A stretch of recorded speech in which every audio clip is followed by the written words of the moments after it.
Ketika doa orang saleh, doa orang beriman, doa orang benar dikabulkan oleh Tuhan. Bukan cuma dikabulkan saja, tapi Tuhan memberikan jalan keluar, Tuhan memberikan sukacita besar yang melebihi dari apa yang mereka harapkan. Salam damai sejahtera saudara-saudara yang terkasih, pencinta firman Tuhan. Berjumpa kembali dengan Bible Learning with Father Joseph. Saudara-saudara yang terkasih, bagaimana kabar Anda hari ini? Semoga Anda tidak pernah bosan-bosannya untuk menengok-nengok channel YouTube Bible Learning, membaca firman Tuhan, merenungkannya setiap hari, menjadikan firman Tuhan betul-betul menjadi pegangan kita dalam menjalani lika-liku kehidupan yang kadang-kadang susah untuk dimengerti. Saudara-saudaraku yang terkasih, masalah demi masalah yang datang menerpa kehidupan manusia, kehidupan keluarga, sungguh sangat sulit untuk dihadapi. Keluarga yang tadinya baik-baik saja menjadi hancur berantakan karena masalah-masalah datang silih berganti. Gara-gara COVID misalnya, banyak orang di PHK, banyak orang kehilangan pekerjaan. Lalu keterbatasan atau minimnya pemasukan dan rezeki ini membuat hubungan suami istri semakin renggang karena cekcok, saling menyalahkan, ditambah lagi masalah anak, ditambah lagi masalah orang tua, masalah mertua, masalah besan, masalah cucu, dan lain sebagainya. Belum ditambah lagi sakit penyakit, belum ditambah lagi cicilan demi cicilan. Karena betul, hidup keluarga membutuhkan rahmat yang sangat besar, saudara-saudara. Tidak bisa keluarga dijalani ya, yang penting kita sama-sama seneng, yang penting kita sama-sama jalanin aja. Saudara-saudara yang terkasih, tantangan hidup berumah tangga menjadi sedemikian besar dan kompleks, maka dari itu pasangan-pasangan suami istri, setiap anggota keluarga betul-betul harus menyadari rahmat apa yang mereka perlukan, rahmat apa yang mereka harus minta pada Tuhan setiap hari. Karena kan yang namanya masalah datang bisa setiap hari, kapan saja. Maka bekali diri kita dengan kekuatan rahmat. Rahmat menjadi benteng bagi kita. Tuhan menjadi perisai bagi kita. Maka nanti kalau ke depan ada masalah seperti anak panah yang berhadapan dengan perisai baja, tidak akan menembus, tidak akan melukai. Maka dari itu saudara-saudara, bentengi diri Anda, bentengi keluarga Anda dengan rahmat Allah. Apa itu Romo? Apalagi kalau bukan doa. Doa adalah benteng buat setiap orang beriman. Doa adalah perisai. Doa adalah kekuatan orang beriman ketika menghadapi masalah demi masalah. Ketika Tuhan memberikan masalah dalam kehidupan kita, bukan berarti Tuhan itu nggak sayang sama kita. Tapi Tuhan mau kita mengandalkan kekuatan Allah yang sungguh besar, yang jauh lebih besar daripada masalah-masalah kita. Percayalah saudara-saudara, kekuatan Allah jauh lebih kuat, jauh lebih handal, jauh lebih luar biasa daripada segala hal yang bisa menyakiti kita. Maka dari itu bentengi diri kita dengan doa. Ada satu bacaan, lagi-lagi bacaan yang sama, yang membuat saya terpukau. Buat saya merinding disko dari kemarin ketika membaca mendalami kitab ini. Kitab yang sudah saya bahas berkali-kali, yaitu soal kitab Tobit. Apa sih, kenapa sih Romo Yosef sampai merinding disko ketika baca kitab Tobit? Karena saya lihat kitab Tobit itu sangat kompleks. Berbicara soal iman, berbicara soal takut akan Allah, berbicara soal keluarga, termasuk juga berbicara soal problem-problem yang timbul dalam rumah tangga. Kalau kemarin kan ketika Tobit menjadi buta, istrinya harus kerja. Lalu juga ada cekcok dalam rumah tangga. Ada masalah demi masalah, masalah anak-anak, masalah menantu, masalah yang dihadapi dalam perkawinan, saudara-saudara. Jadi kitab Tobit ini buat saya ini kitab yang sangat lengkap.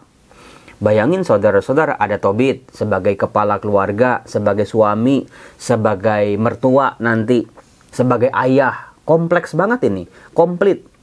Ada Hana sebagai istri, sebagai ibu, sebagai mertua. ibu rumah tangga yang tidak dipercaya, ada ibu rumah tangga yang lelah dalam diri Hana, ada bapak keluarga yang merasa sia-sia, ada bapak keluarga yang mau paling benar sendiri. Jadi sebetulnya ini Tobit, Hana adalah cerminan dari kita. Belum lagi nanti ada Tobia. Dia sebagai anak dari Tobit dan Hana. Dia tunduk dan dia sedang mencari jodoh. Jodoh yang sama-sama takut akan Allah. Karena saudara-saudara, yang namanya tantangan mencari jodoh seiman itu dihadapi juga oleh orang-orang sejak zaman dulu. Karena bagi orang-orang Israel harus menikah antar sesama mereka. Bukan menikah dengan bangsa-bangsa lain, itu dilarang. Maka dari itu tidak mudah untuk Tobia untuk mencari jodohnya. Demikian juga dengan Sarah, anak Reguel. Dia sudah menikah, dia sangat cantik. Tetapi problem-problem ketika dia menikah itu sungguh besar. Bayangin, dia dinikahkan, suaminya belum apa-apa sudah mati tanpa meninggalkan anak. Dinikahkan dengan suami yang kedua, suami yang ketiga, suami yang keempat, sampai suami yang ketujuh, kakak beradik itu. Semuanya meninggal sebelum meninggalkan anak. Bayangkan saudara-saudara, siapa sih yang mau menikah kayak begitu? Menikah pertama lalu pasangan meninggal aja sudah trauma. Sarah itu sampai 7 suami. Nah, waktu itu diceritakan Sarah juga punya problem. Karena dia diganggu oleh setan yang membuat suaminya meninggal semua sebelum terjadi persetubuhan. Nah, saudara-saudara, apakah Anda tahu Tobit dengan Sarah yang diceritakan dalam bacaan pertama hari ini, yaitu Tobit bab 3, itu Anda bisa baca, kisahnya sangat panjang tapi sangat bagus saudara-saudara. Bagaimana Tobit, dia dinista. Betul-betul dia merasa penghukuman oleh Allah atas bangsanya juga dirasakan oleh dia. Meskipun dia takut sama Allah, meskipun dia mau hidup saleh, tapi dosa bangsanya inilah yang membuat dia juga ikut menderita. Dia mau berbuat baik, dia mau menolong sesama, dia mau menguburkan orang-orang yang dibunuh, ditinggalkan di tepi jalan. Tetapi apa yang dia terima sama kok dengan masalah-masalah kita. Dia dinista. Romo, dinista itu apa sih Romo? Dinista itu artinya dipermalukan. Sesuatu yang tidak dia perbuat, tetapi karena fitnahan, karena gunjingan orang, karena omongan atau tindakan jahat orang, dia dipermalukan. Dalam tradisi budaya orang-orang Timur Tengah, termasuk orang-orang Israel, itu sangat kental budaya malu. Jadi mereka lebih baik nggak makan daripada malu. Jadi Anda bisa bayangkan dah, budaya malu jangan sampai dipermalukan. Jangan sampai keturunan kita ada yang jadi pengemis, meminta-minta.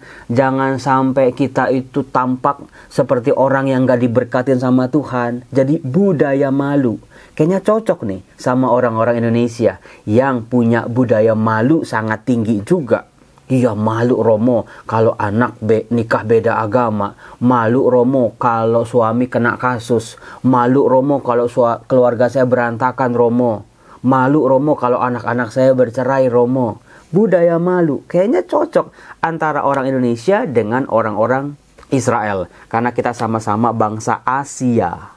Bangsa Asia itu kan sangat mementingkan kekeluargaan, empan-papan, relasi sama keluarga, sama tetangga. Kalau budaya barat mah sebodoh amat. Nah, saudara-saudaraku terkasih, Tobit dan Sarah sama-sama dapat nista dari sesamanya, dari tetangganya. Kalau Tobit, dia merasa dia dipermalukan, dia diancam gara-gara tetangga-tetangganya mengadukan apa yang dia perbuat. Di situ dia difitnah, di situ dia sampai dikejar-kejar, di situ sampai dia harus membawa keluarganya untuk cari aman.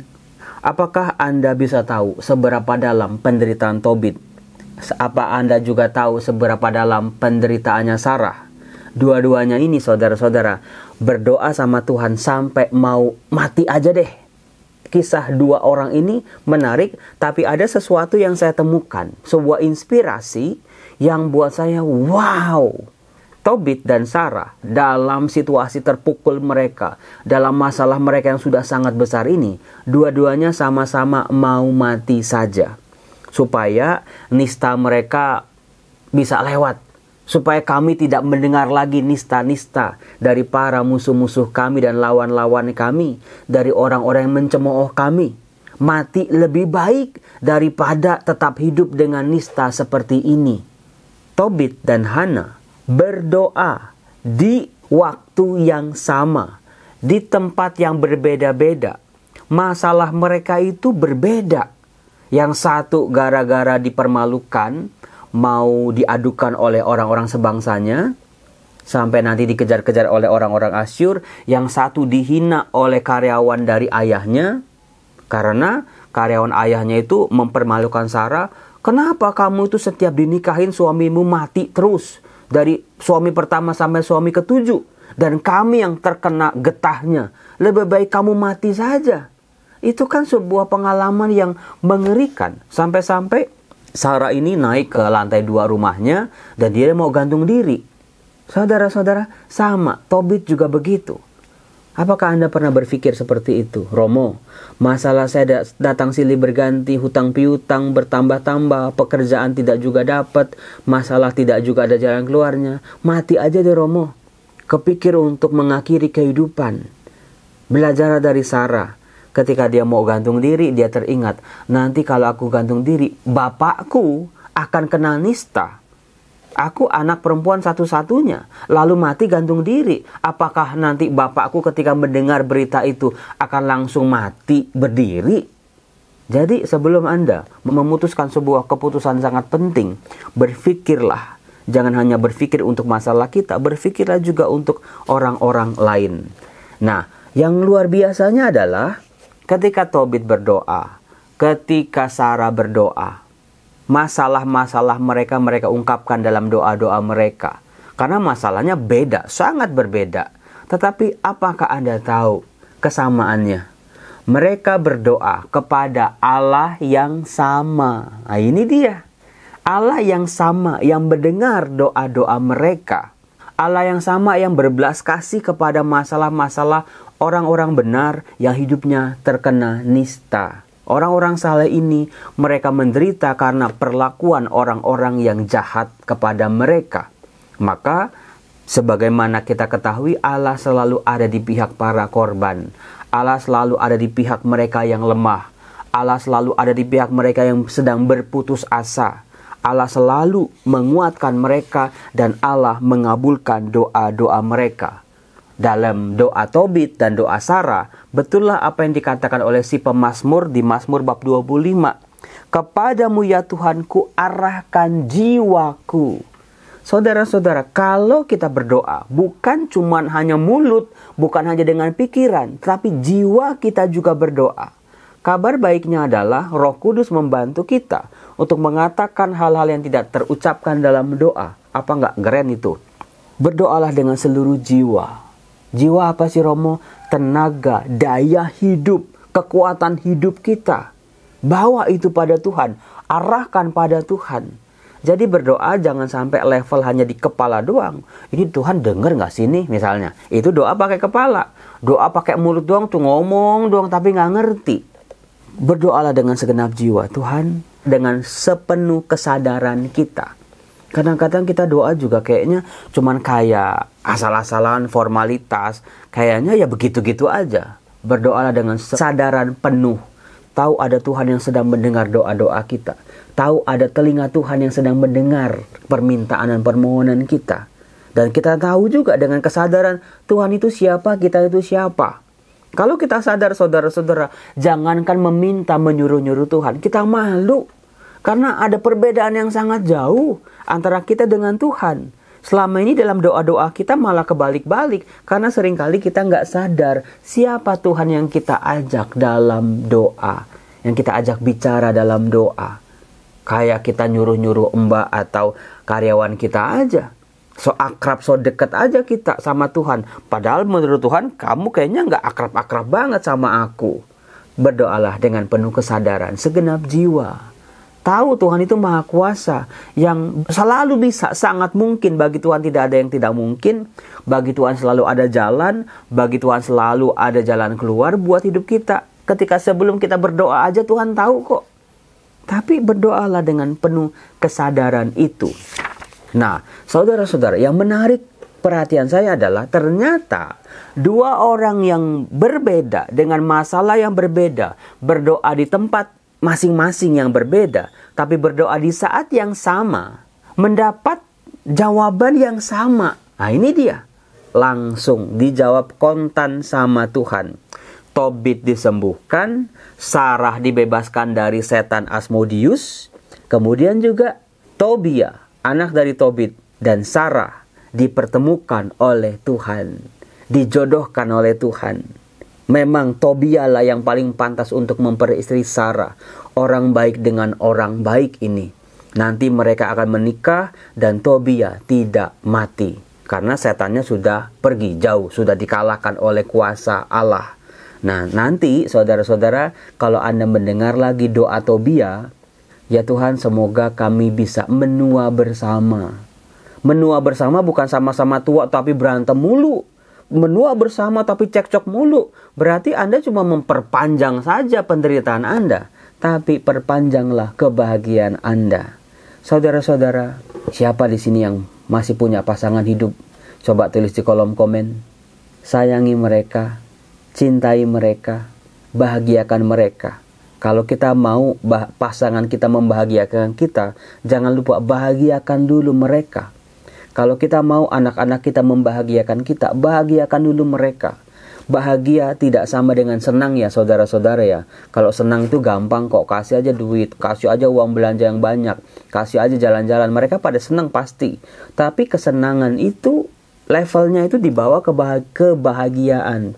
Kalau kesenangan itu berkaitan dengan kebutuhan, dengan apa yang mereka butuhkan. Tapi kalau kebahagiaan itu adalah kebutuhan jiwa. Seseorang merasa dirinya dilengkapi, disempurnakan. Jadi bukan soal materi ya, kalau kebahagiaan itu, tapi soal dirinya disempurnakan, dilengkapi. Saling melengkapi. Apa yang kurang dalam diriku disempurnakan oleh pasanganku. Maka tidak heran kalau seringkali saya melihat ada pasangan itu, ini kok bedanya langit dan bumi. Yang satu cerewet, yang satu kalem. Justru yang begitu itu yang melengkapi Romo. Sebab apa? Kalau dua-duanya kalem, ya diam-diaman terus Romo. Kalau dua-duanya bawel cerewet gitu, ya berisik banget Romo. Siapa yang punya pasangan berbeda dari sifat Anda? Ya Romo, saya males, pasangan saya rajin banget Romo. Saya itu introvert, pasangan saya ekstrovert banget Romo. Saya itu betah di rumah, tapi pasangan saya itu maunya bersosialisasi Romo. Saudara-saudara, perbedaan suami dan istri dalam keluarga, antar anak, bukan menjadi ancaman bagi hidup berkeluarga, tapi lihatlah untuk saling menyempurnakan dan melengkapi. Nah, bagaimana sih Romo kekurangan saya dilengkapi oleh pasangan saya, kelebihan saya melengkapi kekurangan suami atau pasangan saya Romo? Doa. Berdoa kepada Allah yang sama, menerima energi yang sama, dipersatukan oleh kuasa Tuhan. Jadi Tuhan selalu memberikan jalan-jalan keluar. Itulah the power of pray. Kekuatan doa. Apakah Anda masih percaya dengan kekuatan doa saudara-saudaraku? Banyak orang beriman karena kecewa, karena doanya tidak dikabulkan, karena doanya ya berhadapan dengan tembok tebal. Berhenti percaya pada kekuatan doa. Saudara-saudara, izinkan saya seorang Romo, seorang pastor, mengingatkan kepada Anda kembali. Percayalah pada kekuatan doa. Meskipun yang kita doakan itu kadang-kadang juga nggak berubah. Meskipun yang kita doakan, yang kita minta juga Tuhan gak kasih. Tapi Tuhan ingat, punya kuasa untuk mencari jalan-jalan keluar yang tidak pernah kita bayangkan dalam pikiran dan dalam imajinasi kita. Dan dengan demikian saudara-saudara, silakan nanti Anda membaca Tobit bab 3. Kisahnya luar biasa bagus. Ketika doa orang saleh, doa orang beriman, doa orang benar dikabulkan oleh Tuhan. Bukan cuma dikabulkan saja, tapi Tuhan memberikan jalan keluar, Tuhan memberikan sukacita besar yang melebihi dari apa yang mereka harapkan, dari apa yang mereka minta. Itulah kisah Tobit, Sarah, Hana, dan Tobia, anak mereka. Salam damai sejahtera, Tuhan Yesus memberkati. Salam.